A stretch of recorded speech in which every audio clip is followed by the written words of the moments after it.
Christmas Day last year brought the very sad news of the death of Dave Faber, Goonerholic, to Arsenal fans all over the globe. David set up the Goonerholic site 10 years ago, and it was a site that many Arsenal fans loved. I myself loved to post on it and loved to read it, because Dave's commentary and Dave's ability to sum up games in a very fair and reasonable way was terrific. But as a person, Dave was very, very special, a great friend to many people.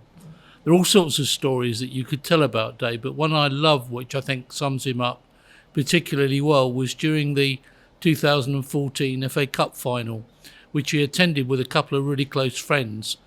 They got a special day out in Club Wembley, and they'd had lunch and they were all set for the game. And of course, we all know the game started very badly.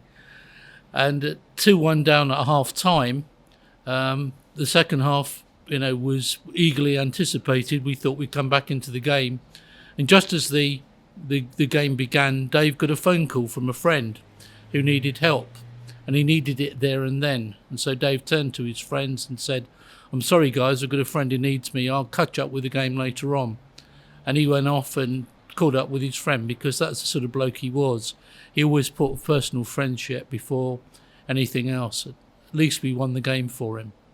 He was a wonderful guy. He leaves a partner, Pauline, and a family who will miss him greatly. But I think throughout the whole of the Gooniverse, there will be a huge disappointment that we've lost someone who was such a good friend, someone who was such a good commentator and fair commentator on the club, and someone who was so balanced in his views of what was happening with the club.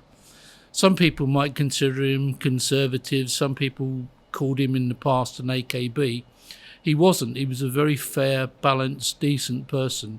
He was a great friend, and he was one of the finest men anyone who's ever met him will ever have come across. So Dave Faber, RAP.